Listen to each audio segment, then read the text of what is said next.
Good morning, everyone. Welcome to another edition of 10 Unedited Minutes with Marlena. It is Monday, June 22nd, and I have the Monday blues. Anybody else have it? But before we get into this, today's episode is brought to you by a very dear friend of mine, Rebecca Conklin Kleibomer. She has graciously agreed to sponsor 2 months worth of my podcast. And if you too want to be a sponsor, sponsorships are a small investment of $25 a month. And I will mention your name, your small business, or if you are just somebody who wants to sponsor me, I'll mention your name before and after each episode.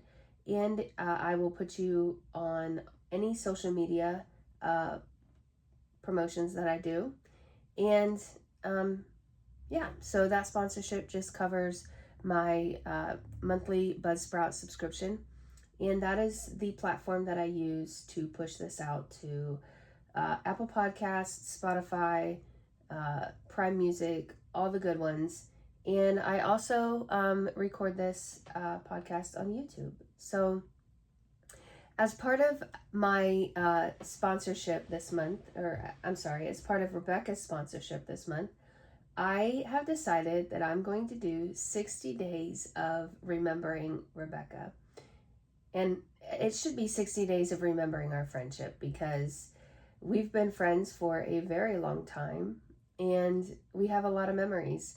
Some I remember and she doesn't, and I'm sure she has some memories that I don't remember either, because when you're friends for this long, they just kind of swim off into the sunset, if you know what I mean. So today's memory, if you've been keeping up with these podcasts over the last few days, we've been talking a lot about how Rebecca and I met. We met while we were working at the Courier in Findlay, and that's where most of the memories that I've been talking about has come from. So I feel like I've addressed most of the memories that I want to address from the Courier. So we're going to do one today where it ended my time at the Courier. And before I tell you that memory, though, a little backstory.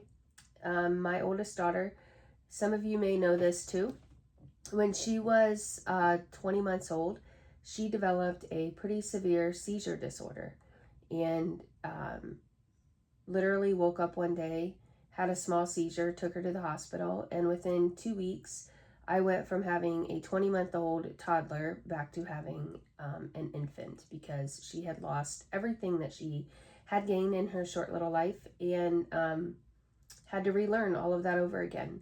Now, the good news is she did grow out of these seizures thanks to an amazing neurologist, an amazing medical team at Toledo Children's Hospital, who was not afraid to utilize the ketogenic diet. And maybe we can talk about that more later, but it was a very, very difficult time for me, for my daughter, and for my family for about 6 months.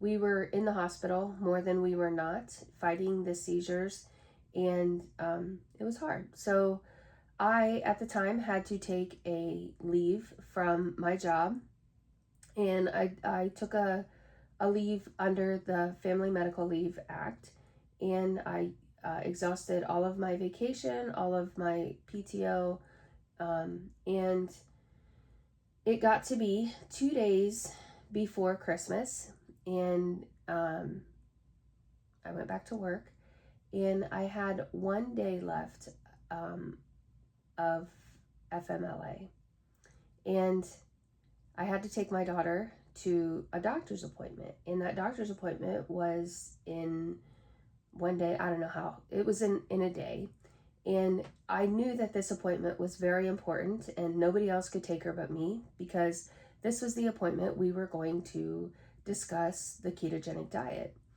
And so I was kind of stuck between a rock and a hard place. I knew I only had 1 day of FMLA left, and I knew I had to take her to the doctor. Well, my employer chose for me, and they pulled me into a conference room, and my boss and the publisher and the HR gentleman sat me down and told me that I could choose. I could choose to either take my daughter to her doctor's appointment and lose my job, or find somebody else to take my daughter to her doctor's appointment and keep my job.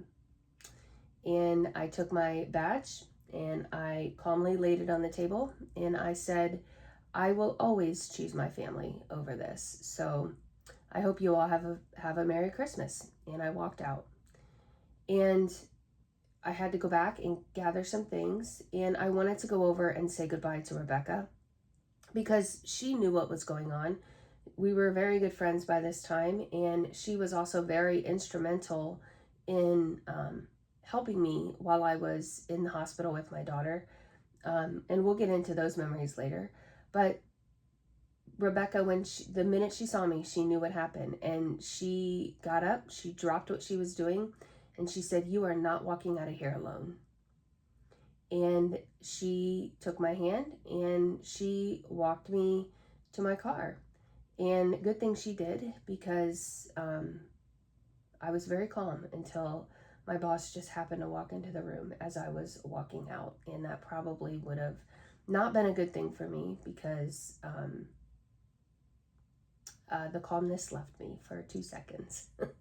But anyway, so that's my memory today of Rebecca. She is, like I said before, an honorable friend. She is one that will stand beside you through thick and thin. She is an honest friend. And in regards to what happened at the Courier, that was a very long time ago. The publisher and I are still friends to this day. I hold no hard feelings against him.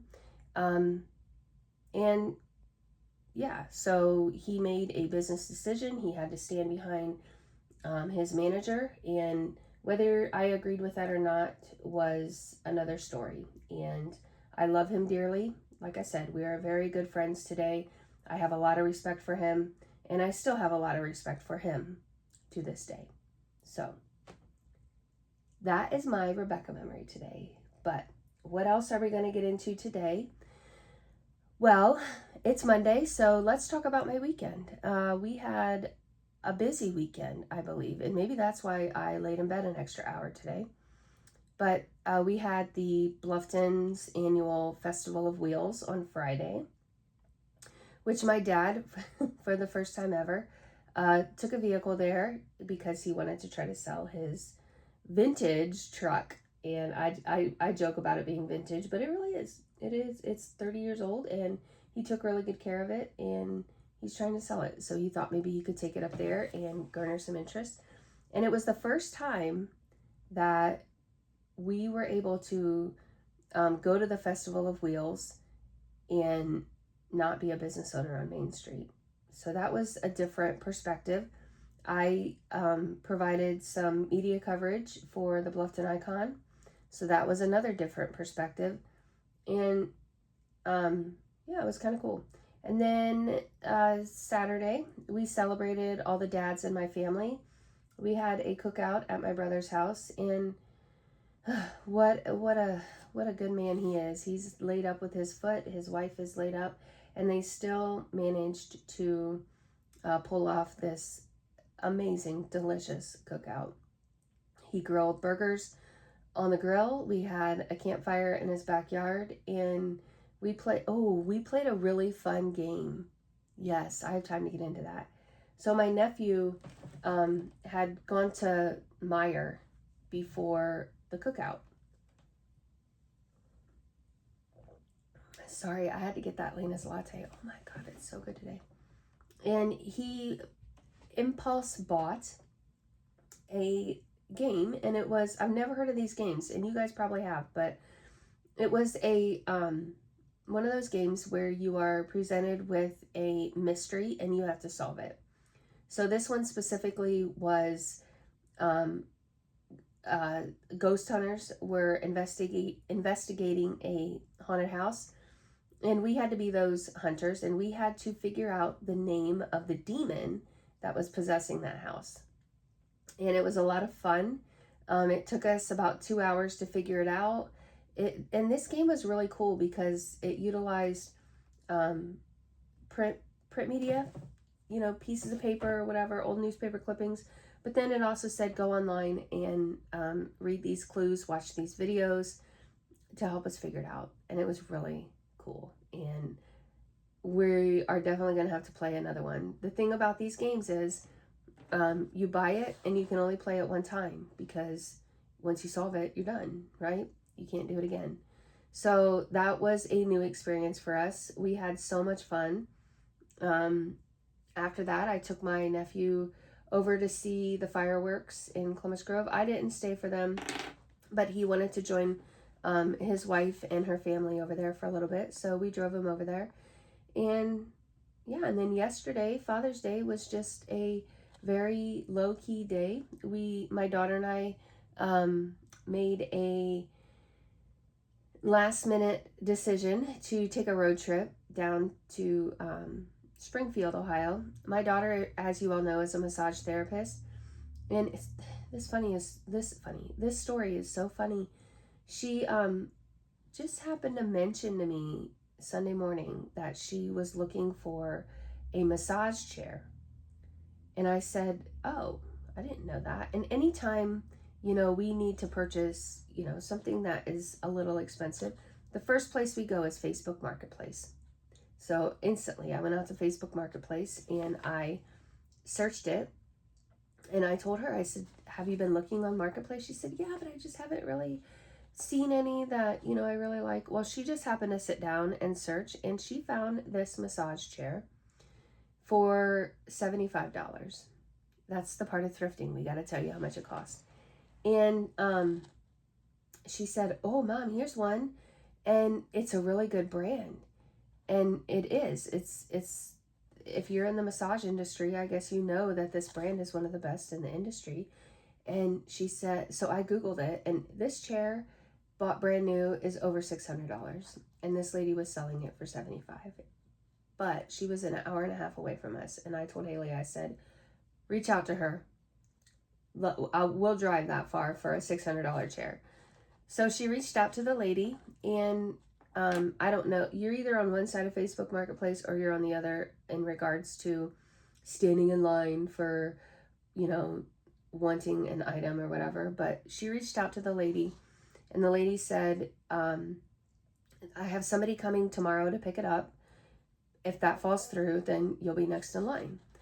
So Haley told the lady in her initial request or message that Haley was a new massage therapist just starting out, and she was looking for a chair. So the lady took that and sent Haley some more additional photos of some massage books and a little water fountain that she had. And she said, you can have these for free if you want them. And so Haley responded and said, listen, if it works out with the table, then yeah, I'll take that other stuff. But by the way, and this, she was kind of put the joking emoji with this and said, if you want to get rid of that table today, I can come today for it. And the lady said, she said, let me send the other lady a message. And if she doesn't respond to me in 30 minutes, then it's yours. And this is at 12 o'clock. So Haley and I literally sat and watched the clock for 30 minutes. And at 12:35, the lady responded and said, she has not responded, come and get it.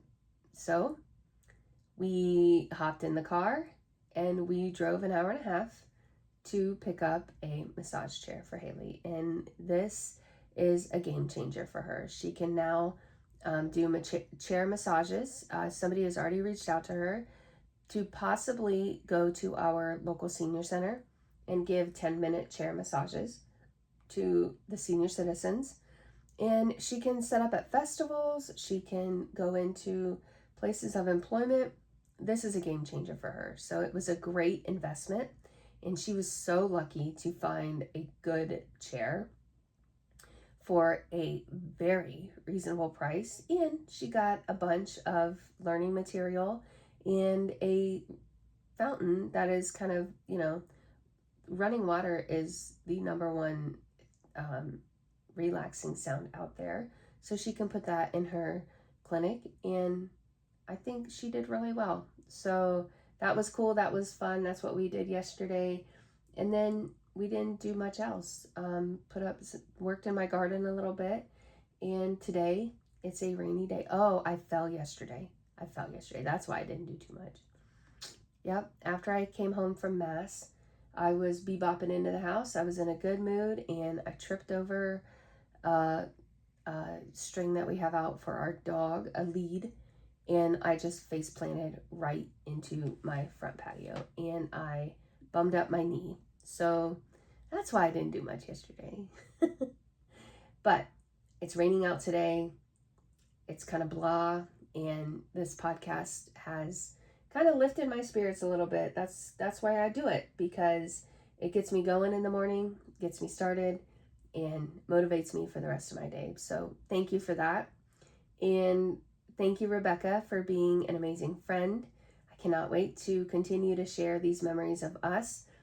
And yeah, I'm going to end it here today. Oh, we went way over. I love you guys. Pray for me. I always pray for you. And we'll see you tomorrow. Bye.